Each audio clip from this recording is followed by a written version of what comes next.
Welcome to, we finally picked a name. Wandering Willows podcast. We finally picked a name after 2 episodes. I think it's fitting. Yeah. As she looks up what willows represent, we wanted an alliteration, and I think wondering is a perfect word. Because we kind of are just wondering about life, discussing it and learning. Okay, according to betterplaceforests.com, a large tree with flowing branches and leaves. Oh, wait. Am I reading that right? Okay, a large tree with long flowing branches and leaves, the willow tree often symbolizes flexibility and adaptability. Yes. The limber and supple nature of its extremities means it bends to accommodate and withstand strong winds and adverse weather. Many, therefore, see it as inspiring and symbolic of humans' capability to withstand hardship, loss, and difficult emotions. Thanks to its long life and the ease with which new trees can be rooted from cuttings, the willow tree is also seen as a survivor and a symbol of rebirth. Okay. We like what it stands for. Yeah, I resonate with that. Yeah, we both resonate with it, and even if maybe we're not the best at being flexible or adaptable, we're trying to be better at it. I think that's all we can do. Yeah. Try our best. And by wondering, we're doing that. There's also a desert willow, and we live in a desert, and it's really pretty. Flowers. True. So much so that when I made our logo for our podcast, now that we had a name, the background, although you can't super tell, is a willow. It's an outline of a willow flower. Yeah, like a little silhouette of a... Yeah. So it's subtle, but we like that. Mm-hmm. That way, because I tried making a tree and all of that, but it was a little much. So it's just a subtle, cute logo that I think fits us pretty well. And now we can brand. Yeah. I put it on everything because we have a TikTok now and an Instagram. That'll probably be it, huh? What's other social media things? I don't know. Yeah, we don't need a Twitter or a Snapchat. Just TikTok and Instagram. So we wanted to also give updates about our lives, because it's not just about the conversation of the Bible. It's also about getting to know us and where we come from, and just keeping updated with us too, So, how was your week? I think it was good. No, I had a good week, actually. I don't know everything I did, but we had a get together. Mm-hmm. That was fun. Our friend was in town, so we all ate dinner together a couple days ago. Mm-hmm. That was super fun. But actually, I am in kind of a mood today. We both are. We're kind of in a mood. And it started yesterday with me, because for some reason, midday, I started to think it was Sunday. When today's Sunday. Okay. So yesterday, Saturday, we get up. I do my morning ritual thing. I take my meds and everything. Normal. Me and Kai go get burritos and horchata. Something that we used to do. We went to this old taco place that we used to actually go to after we went to church. Oh. Whoa. And we hadn't been there for a long time, and I think he was a little hungover, so he wanted a burrito. So we went, and then I guess for some reason I just started thinking it was Sunday, and I'm thinking that's what triggered it. And so I'm in my room and I see my pill thing. I'm like, oh, it's Sunday. I haven't taken my pills yet. And so I take my pills again. So I'm taking a double dose of my pills. And so I'm just going through the day thinking it's Sunday. Oh no. And I go and leave and to go get a matcha from this coffee place that I've been getting matchas at. And then I'm leaving. I'm like, oh wait, it's Sunday. They're closed. And so I go to a different place. And so then I come back with my other matcha from this other place, and then I start doing research for the podcast. And I'm like, I'm like, wait, tomorrow's Monday. Rachel's supposed to be coming over tomorrow, but she can't because she works on Mondays, and it's Saturday. Oh no. And then I was like so annoyed with myself that I took double doses of my birth control, my Lexapro, and my allergy med. No. And I don't think it's gonna do anything, really. But like, it put me in a mood, and I was just so pissed off at myself and so annoyed, and I don't know, I was just very cranky Oh, I get the it. rest of the day, and I'm also like constipated and on my period. Oh, it's a day. Yeah. It's a day. Yeah. Did you have to take the pills again today? So like you just I didn't. I'm just gonna start anew tomorrow. Gotcha. And then this morning, she woke up at 5, my little dog, and she just like, she's good, but she just like is kind of like crawling all over us, which is whatever. But then Koji comes in and jumps on and wants to cuddle, and I go like this. I'm like laying down, and I go like this, so like he'll like come closer. But then he's just like boom boom, and he like assaults me in my face. And like, I don't know if you could see these red spots here. Oh, I think so. Yeah. They look like pimples, but they're actually like scratches from him. He's actually a very gentle dog, but he just was like kind of crawling up on me and like stretching at the same time. So he's just like, yeah, and, like claws me. Oh no. I get it. Yeah. That would easily put me in a mood. Yeah. And also yesterday, I just didn't have like my normal routines and meals, and so it just all added up. It really does. Yeah. Just one thing after another, you know? And then she was being a nutcase this morning. Now she's being a little angel, but I think with all of that, yeah, I can see why things are just more like mellow this time. Yeah. And then I just feel so bloated today, and I tried on like 5 different outfits, and like, I don't want to wear any of this. Nothing fits me right now. I love being a woman. Yeah. What about you? How was your week? How was your 24 hours that we've been apart? This whole week has been a lot, work-wise. Yeah. I'm not going to explain why, but it's been stressful. And then someone in my family passed away.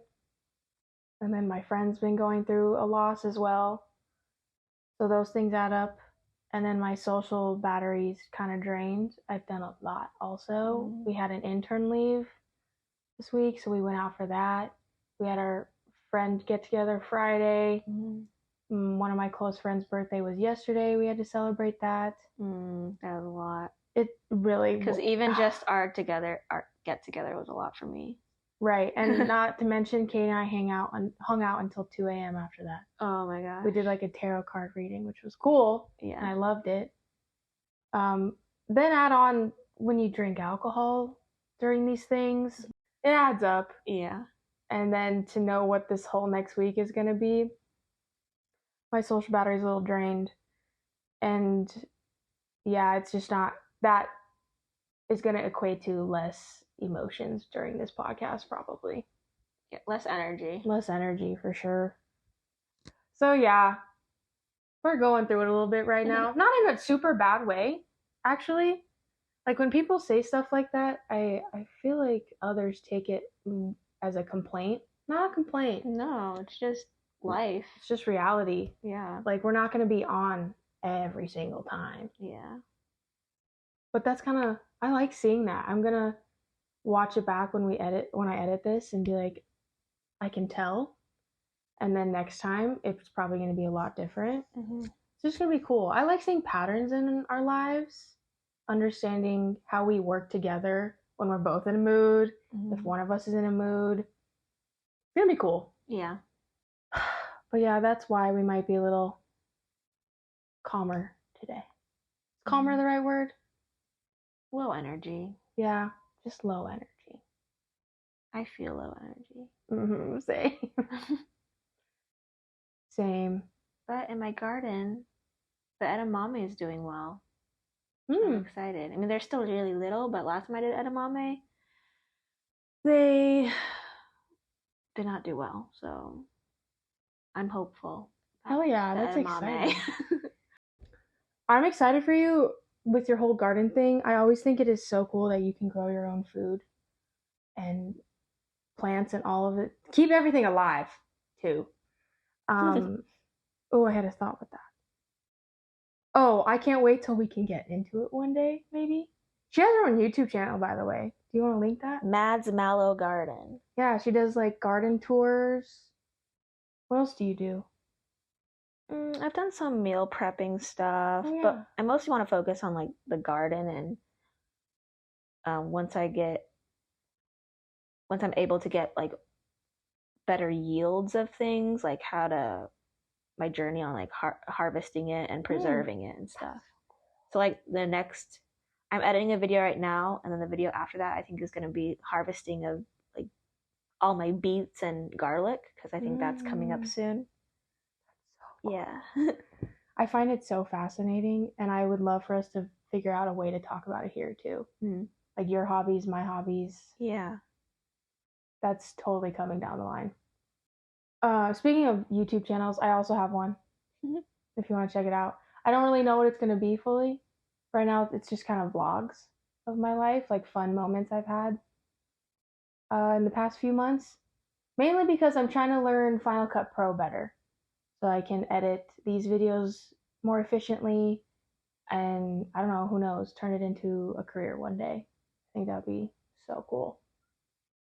I have not found, as much as like there's frustrating moments when it comes to downloading all of the footage and stuff and little things like that, the process itself I love, and that says something. I think it's gonna be easier too once you get your computer.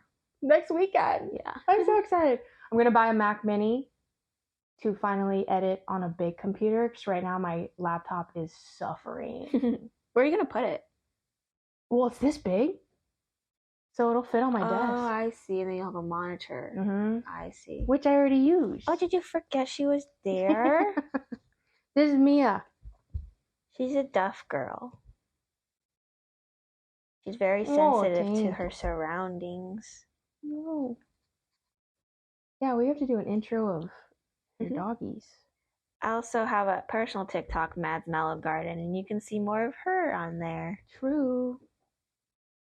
Okay, so we talk about Abraham's story and all the crazy things, all the crazy little silly things he gets into. Silly goofy. So, hope you enjoy. Hope you enjoy. Thanks for watching. See ya on the other side. Okay, so what are we talking about this week? Abraham. Okay. The chosen one. I have a PowerPoint now. This is so exciting. And this is referencing Genesis 12 through 23. Whoa! So we have a lot to cover. Okay. I'm going to speed through a lot of it. Okay. Some stories I'm going to go in a little more depth. Okay. It's crazy. Oh, really? Yeah. Dude, it's already been crazy. A lot of crazy things happen with the introduction of Abraham. And oh my God. Okay. This is exciting. Okay. So, pre-discussion questions. Do you have any preconceptions of Abraham? Like, what do you know about him, if anything at all? I don't think I know who Abraham is. Okay. There's only one in my heart. That's the only one I know. Other than that, I don't. I know I've heard people mention the name, but at least with like Noah, I knew there was a boat. This one, I have really no idea. Okay. What he has to do with the Bible. He is the chosen one. Oh. What? Yeah, he's like a really important figure, actually. Oh, okay. So, well, let's skip to number 3. What do you know about the Abrahamic religions? It's like a religion after him? No, so the Abrahamic religions are actually Christianity, Islam, and Judaism. What? Yeah, they all stem from Abraham. Oh, Abraham. Yeah. I was gonna ask something. Oh, is Abraham more of a chosen one than Jesus in Christianity? Jesus isn't really a chosen one. He's more, he's God's son. Oh, I thought that. Okay, Yeah, I'm getting caught up on the terminology maybe. because he seemed like when you said chosen one, I'm like, oh, see, I thought Jesus was like the big dude on earth, but I guess there can be more than one big dude. Yeah. Okay. Hi, friend. We have a guest. You better be a good girl. Okay. So cute. Next question. Mm-hmm. Have you ever heard of a man named Lot? He has been mentioned in political arguments lately. Really? Mm-hmm. No. Okay. I didn't know that. I mean, anything can be a name. But no, I didn't know that was a specific name of someone.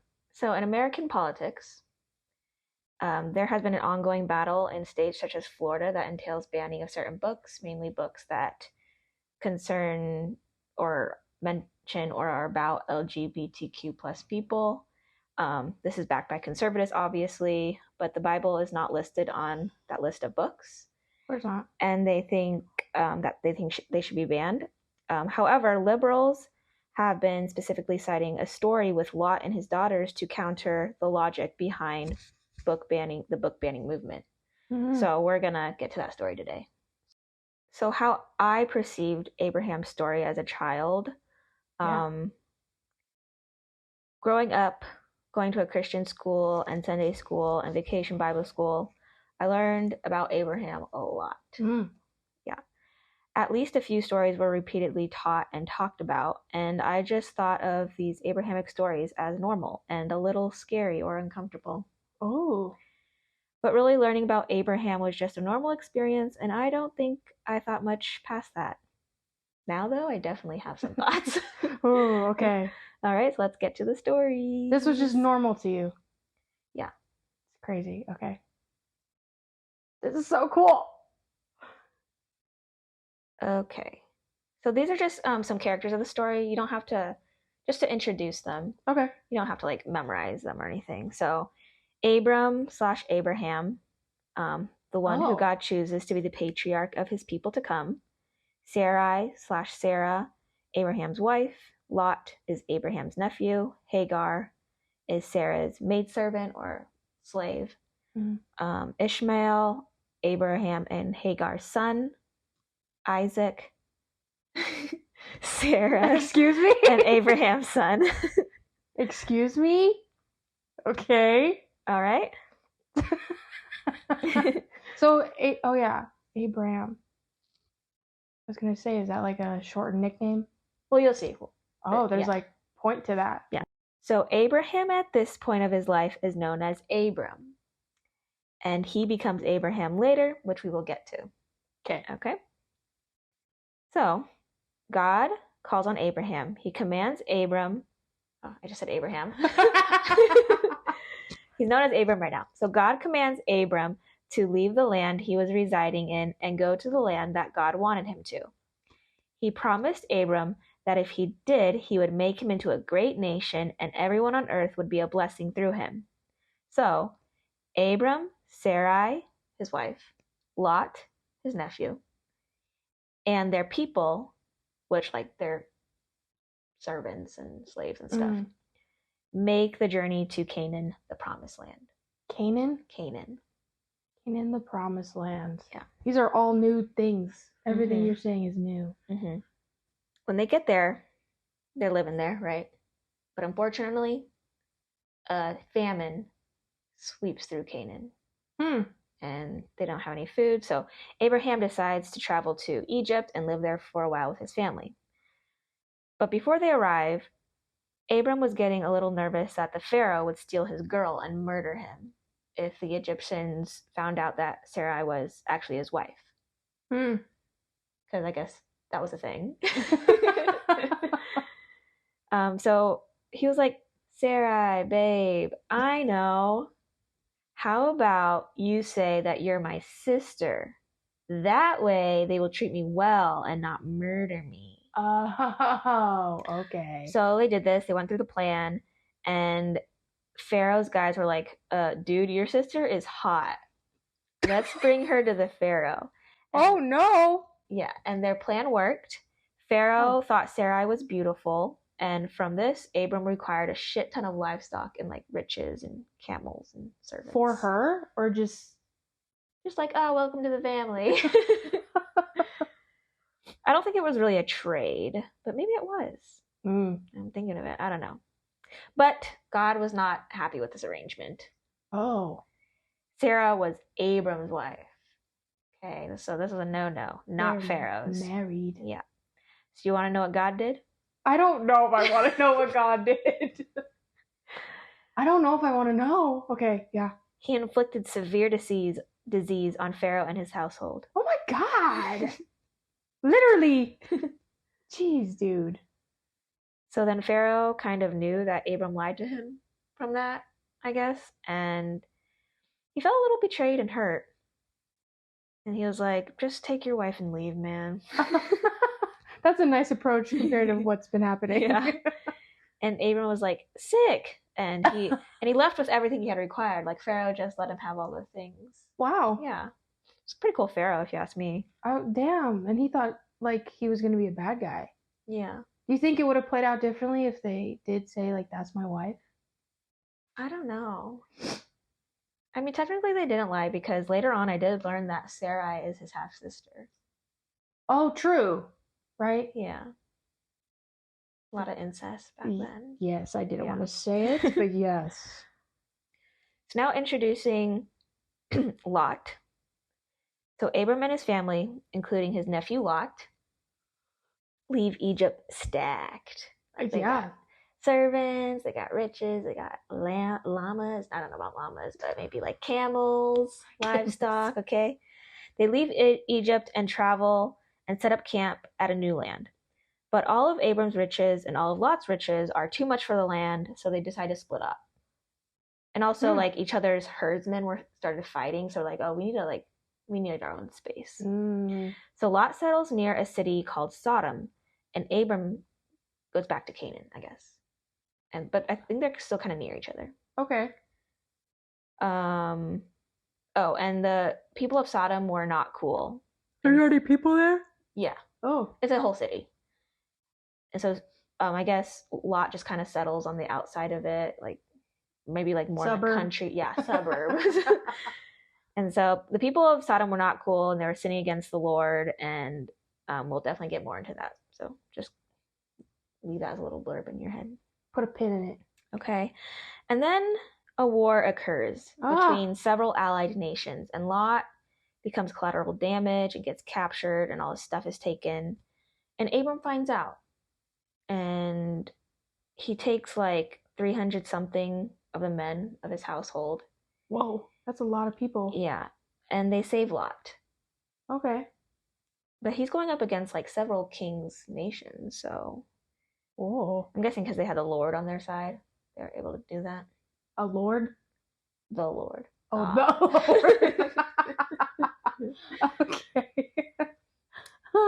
Okay, and so they save Lot and all his things and all his women and stuff, and the king of Sodom is grateful and tries to give Abram more stuff. The king of Sodom is grateful? Yeah, that he helped save Lot and save Sodom. Basically. He's not the one who wanted the war? No, there was other nations that attacked them, I think. Oh. Yeah. I'm not sure the logistics of it, but I think that's what happened. Sounds like people are liking Abram.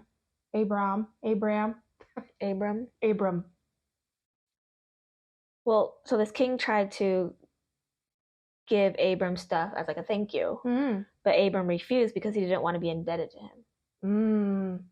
True, you don't know what that comes with. Yeah, exactly.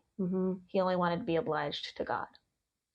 Next story, God's covenant with Abram.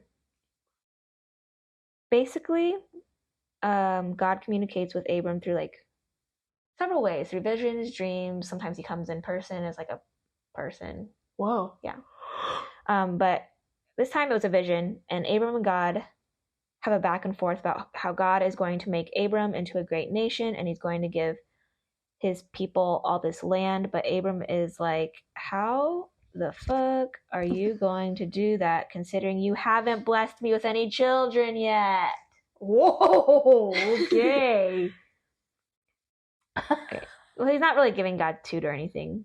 He's just trying to understand how this is going to happen, you know? Yeah. He's can ask already questions. pretty old, and Oh. he doesn't have any kids yet. Okay. And God was basically just like, trust me, bro. And I got it. Yeah, just do it, sacrifice. Just so Abram, I guess, falls asleep when he's doing a sacrifice or something. And when God does a sacrifice? No, so Abram does the sacrifice to God, just like as he normally does, probably. And then he falls asleep, and God comes to him in a dream this time and lets Abram know, oh, hey, by the way, just know for certain that your descendants will be enslaved in a foreign country for hundreds of years. But don't worry, I will punish the enslavers. As for you, you will die peaceful at an old age. He's telling people about the future before it happens. Mm-hmm. He already has this planned out. Yeah. I didn't know he could tell people. You know, everyone nowadays says, like, he has my plan. Mm-hmm. I assume you don't know the plan. You just trust that God knows the plan, but he doesn't tell you. Yeah, back then he spoke directly to people. Wow. He told them all the tea. Mm-hmm. How can you... I wouldn't want to be Abram. Have to hear that, like, oh, all your people are fucked. But you'll be fine. Oh my God. Gosh. I don't know. Feels wrong right now. So God promises Abram, this is the covenant. God promises Abram that he will give Abram's descendants the promised land, which he describes in Genesis 15, 18 through 21. Okay. Yeah, just like, I guess, Canaan, modern day Israel, Palestine. Oh. Okay. Next. Abram commits polygamy? What? So, Sarah's faith in God is wavering. Oh. She is wondering why she hasn't gotten pregnant yet. Oh. They've been trying. Mm-hmm, they've been trying. So she goes to Abram. Sorry. Second one. Okay. Should I say it or you're going to say it? As long as you say it so they know why I'm laughing at it. So she goes to Abram and says, look, I'm clearly not getting pregnant. How about I give you Hagar as a wife and you get her pregnant? Oh my God! So Abram, that's her servant? Yeah. Her slave that she got from Egypt.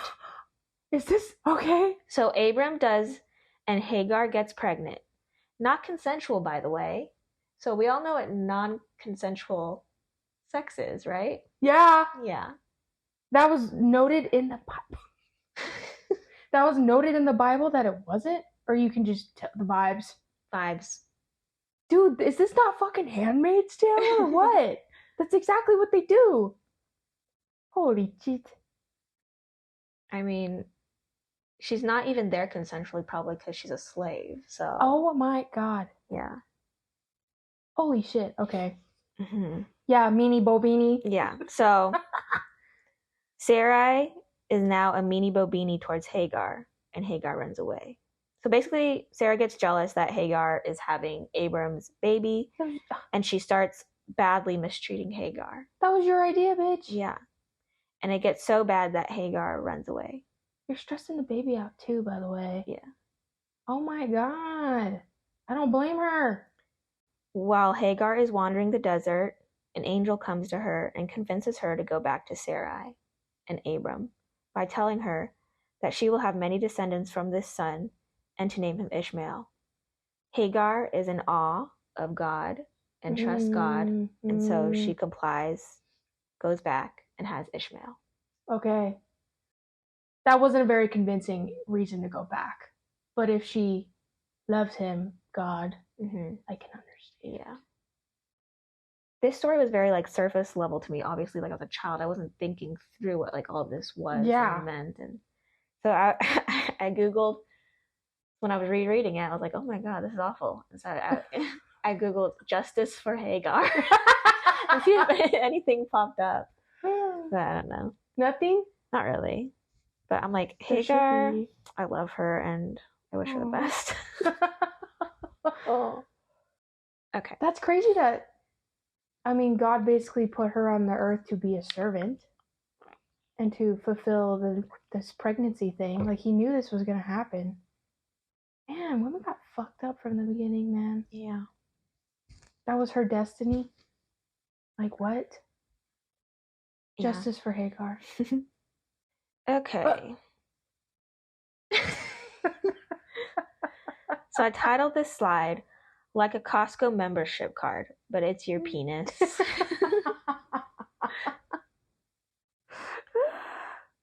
So God appears to Abram once again and reminds him that he will be the father of many nations and his descendants will be many.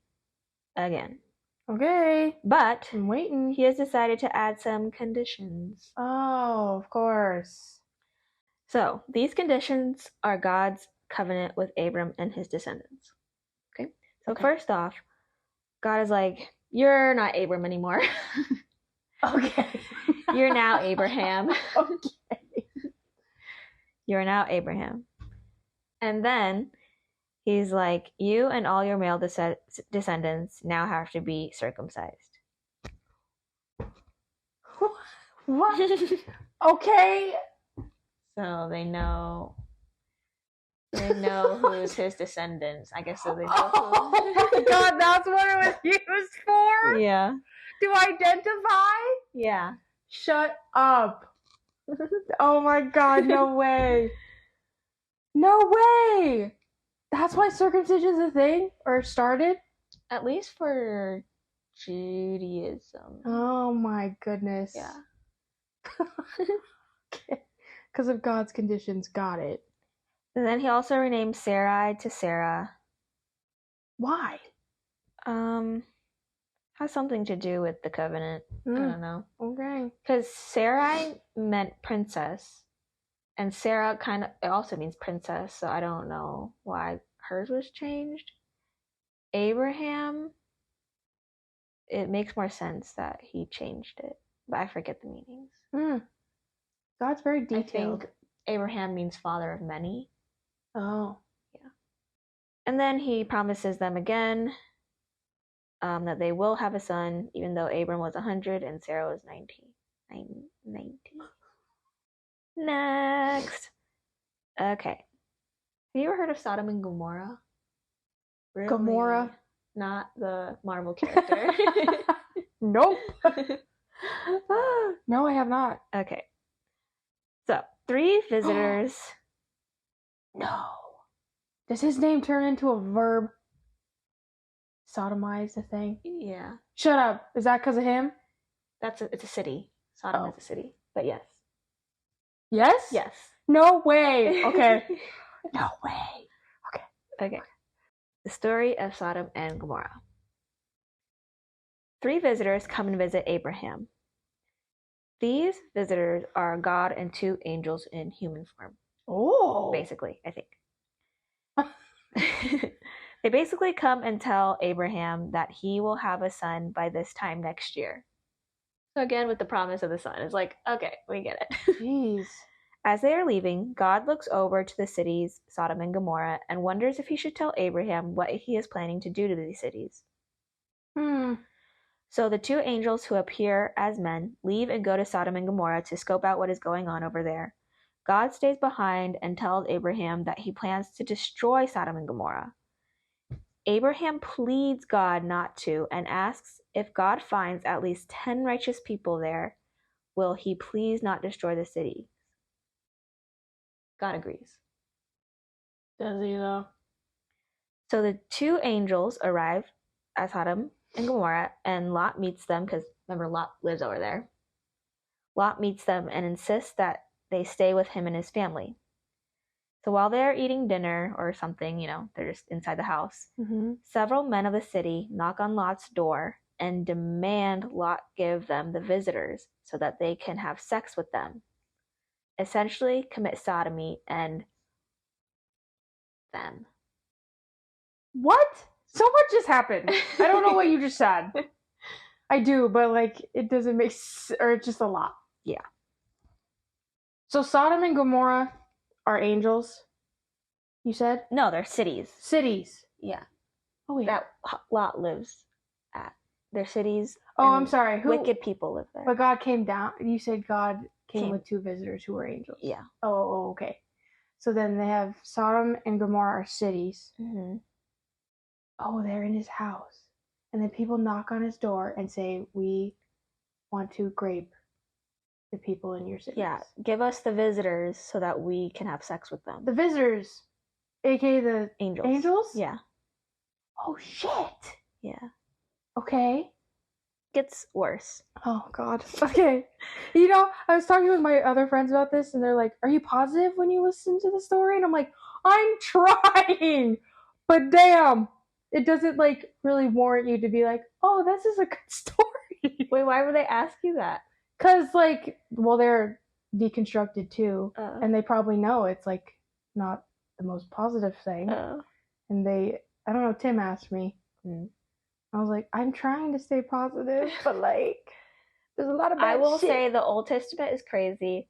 The New Testament is more hopeful, and it's still the Bible, but they're like, be positive too. Have hope. Yeah. Okay. Okay. Oh, no. So, Lot offers these men something crazy. Okay. He says to them, and this is straight from the Bible, quote, okay, "No, my friends, don't do this wicked thing. Look, I have 2 daughters who have never slept with a man. Let me bring them out to you, and you can do what you like with them. But don't do anything to these men, for they have come under the protection of my roof." No. Okay. Okay. I have no comment. Luckily, the men did not take up Lot's offer and started to become more aggressive and knock down the door and, just become more aggressive, start pounding on the door and stuff. I mean, he told him no. Right. I see why they're mad. Yeah. So the angels pull Lot inside and quickly shut the door, and they did a little bippity-boppity-boo, and they made all the men blind. They struck them blind. Okay. Okay. So then, the angels tell Lot to quickly gather any people in his family and get ready to flee, because God is going to destroy the cities. Okay. Lot runs to his son-in-laws that were pledged to marry his daughters. So they were, in fact, engaged to men. Those 2 girls, he just was like, yeah, dig them. Yeah. Hoi.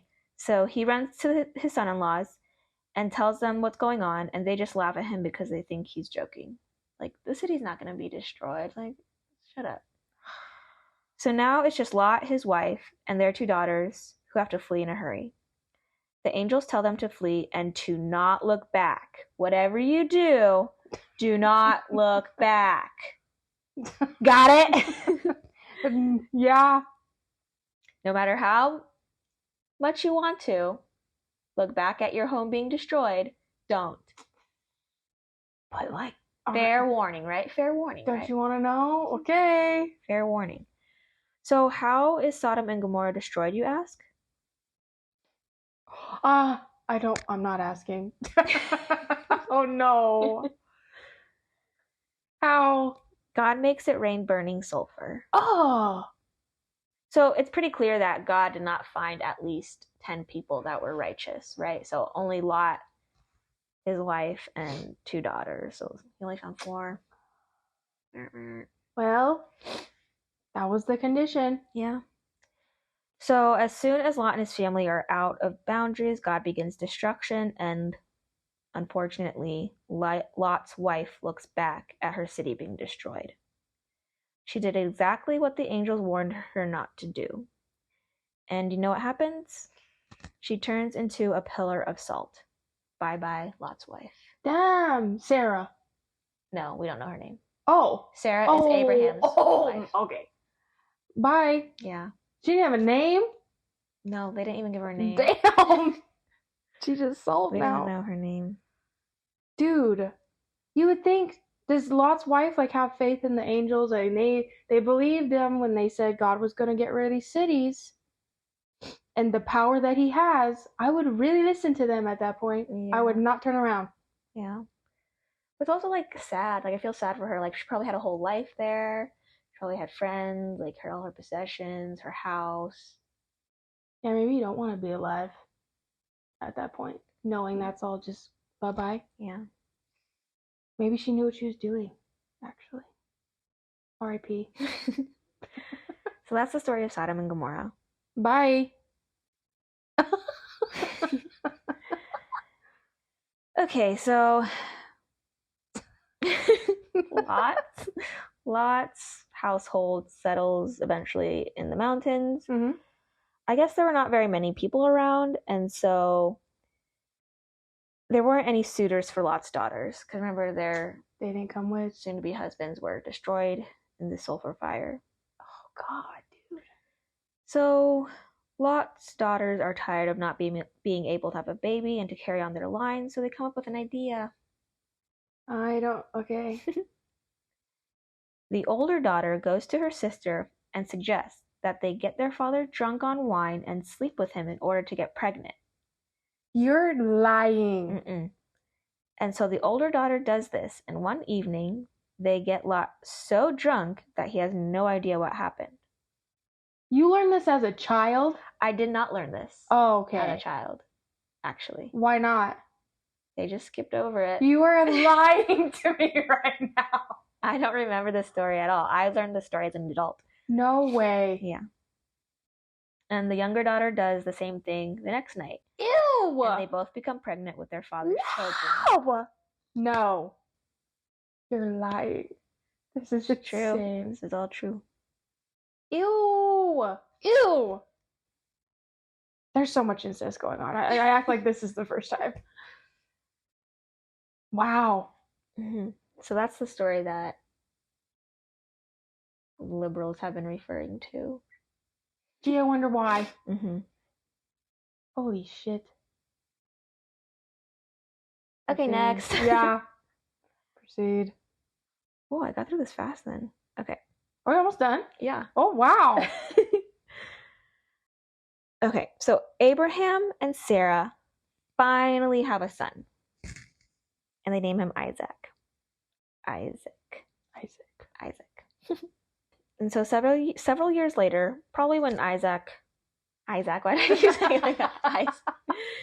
Isaac is older, like I'm guessing like a preteen or teenager. God calls out to Abraham, and Abraham's like, "Here I am." Like he literally says that, "Here I am."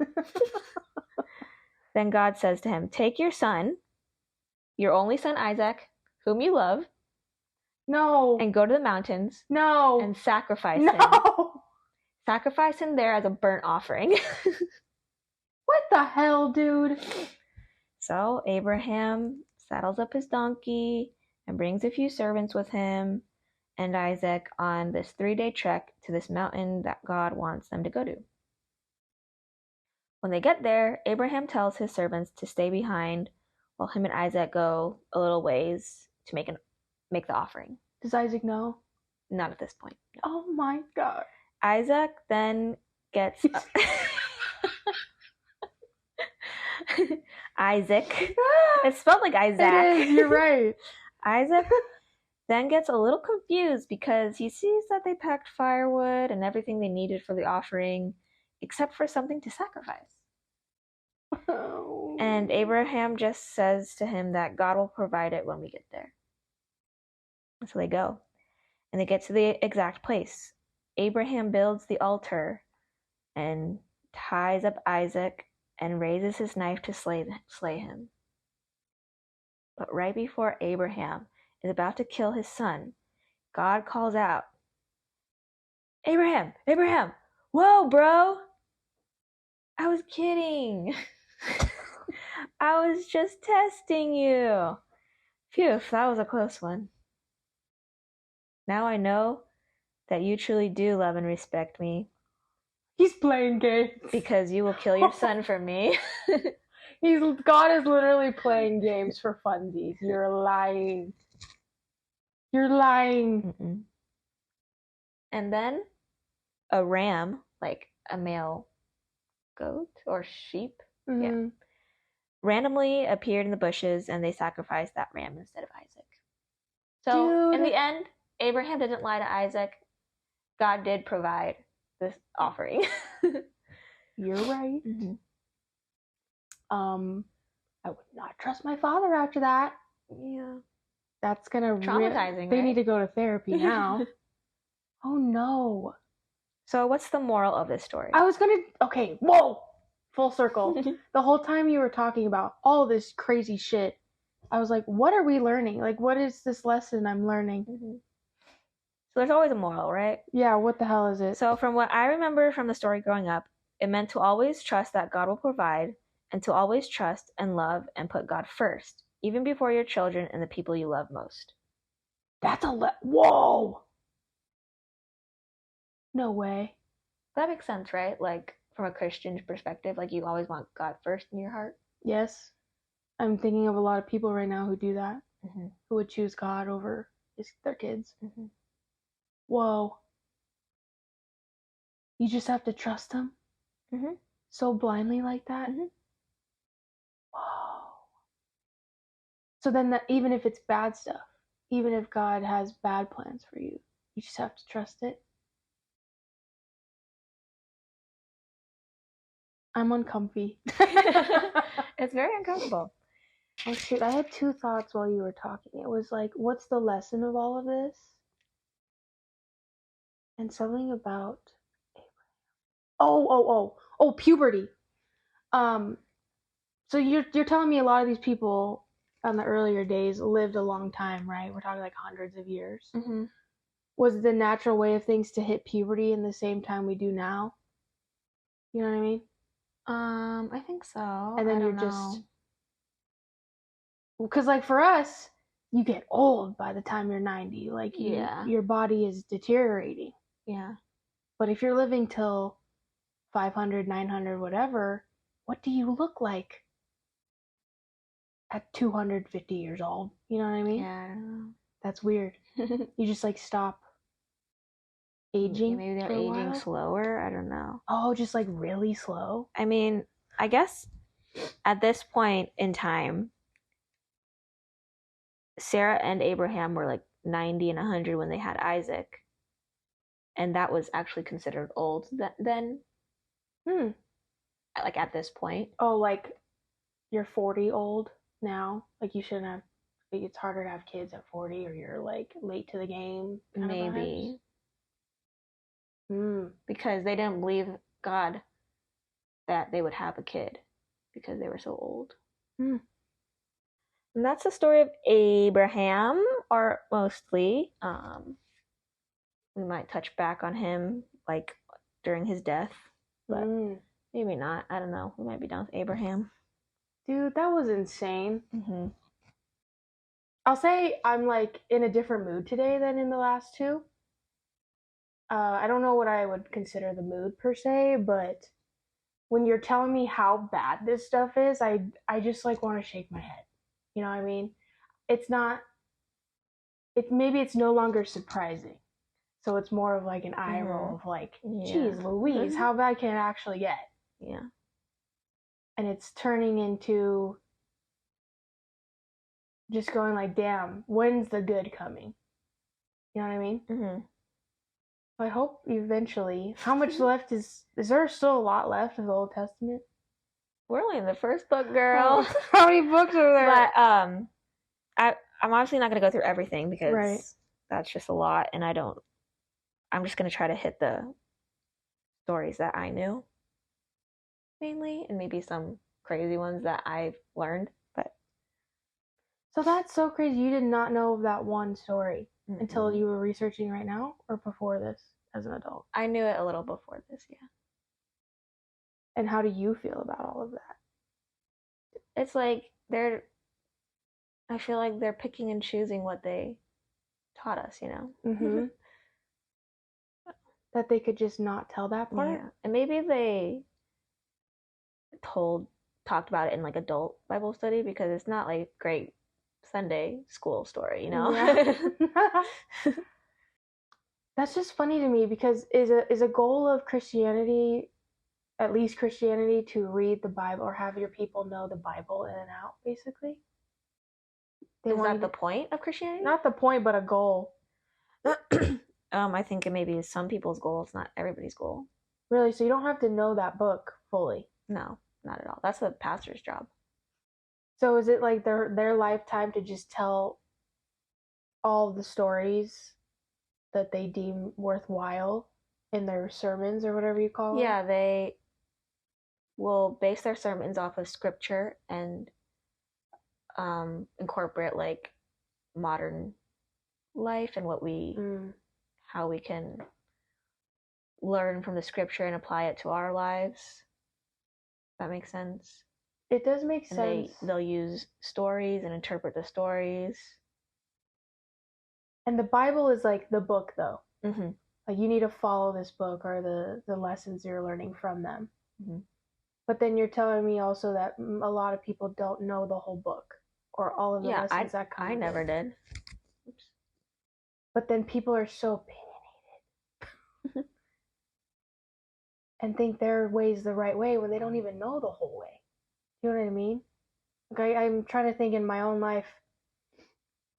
Do I think I know something so well that I would have an opinion to tell other people to live their life the same as how I see it when I don't have the full picture of something?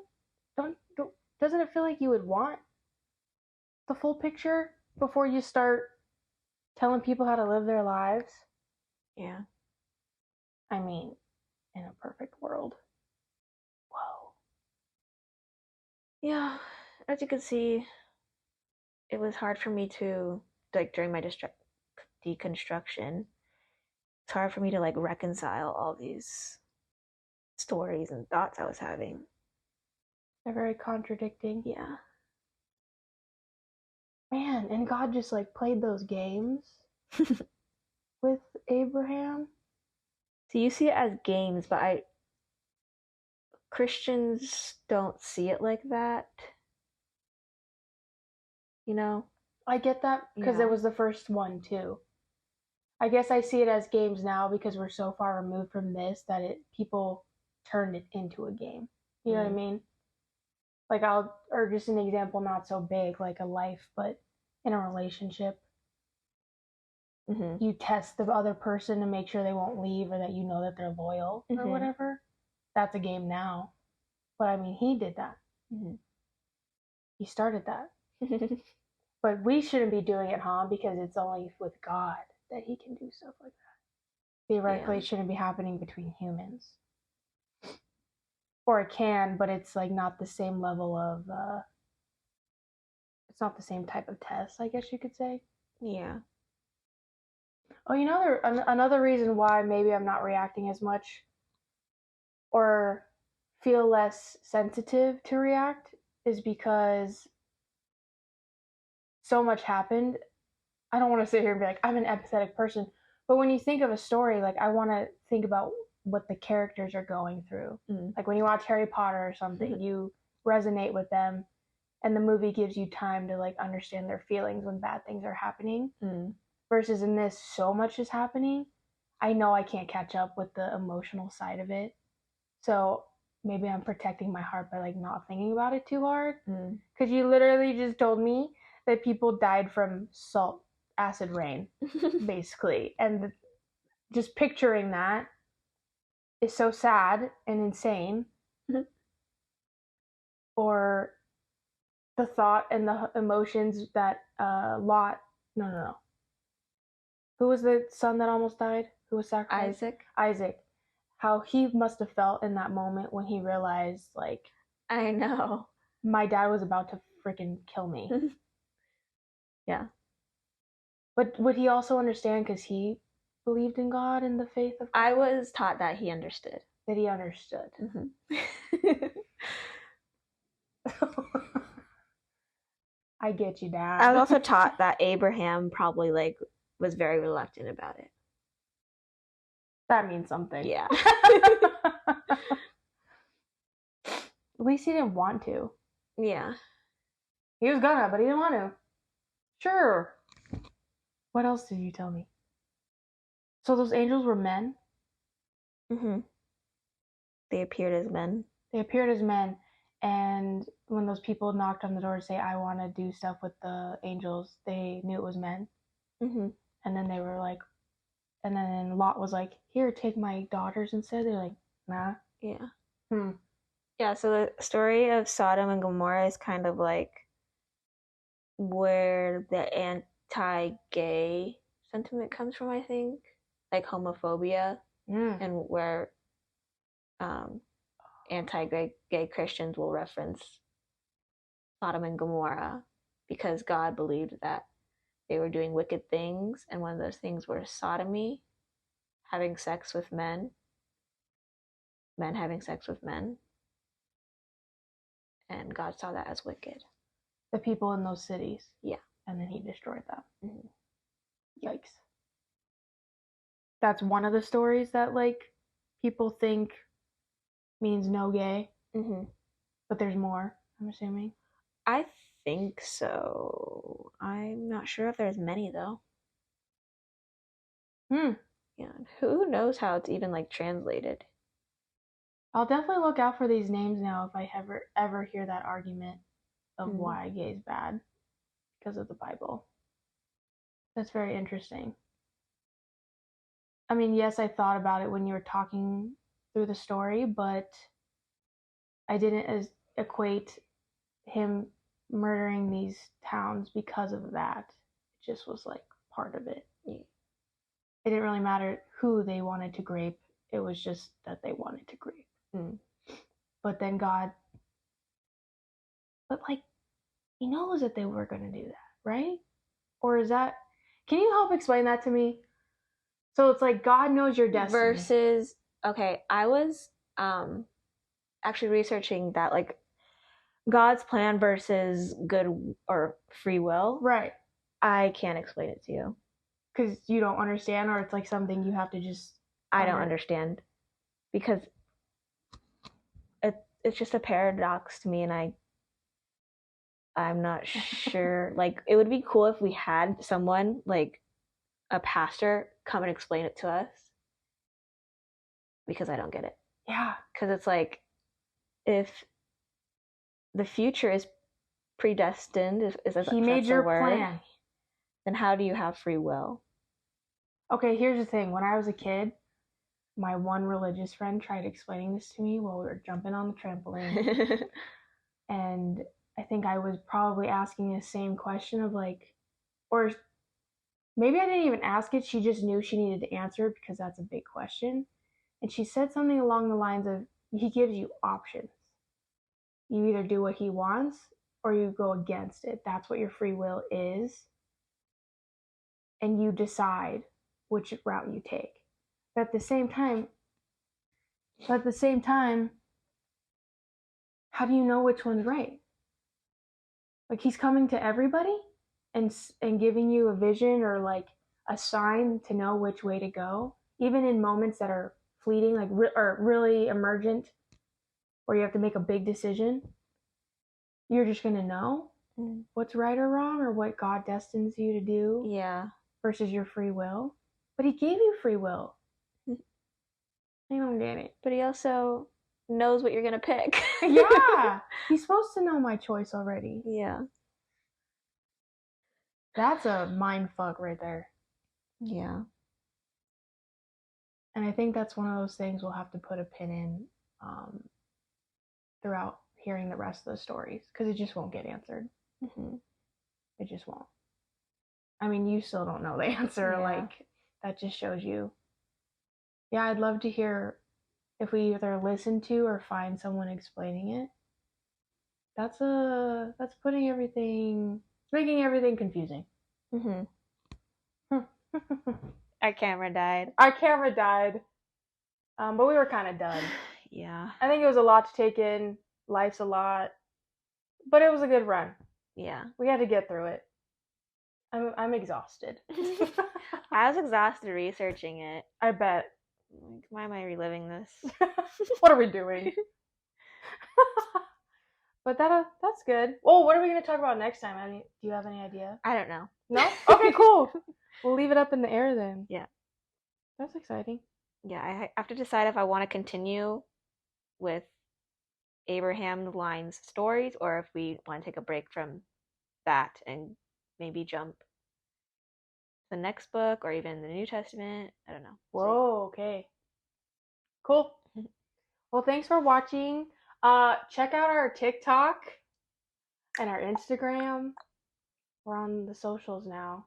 I will put them up. Wondering? Oh, yeah. Just put them up. Yeah, because one of them's like Wondering Willows Pod. It's not podcast. I don't know which one right now. But I like those too. Editing those are really fun. So yeah.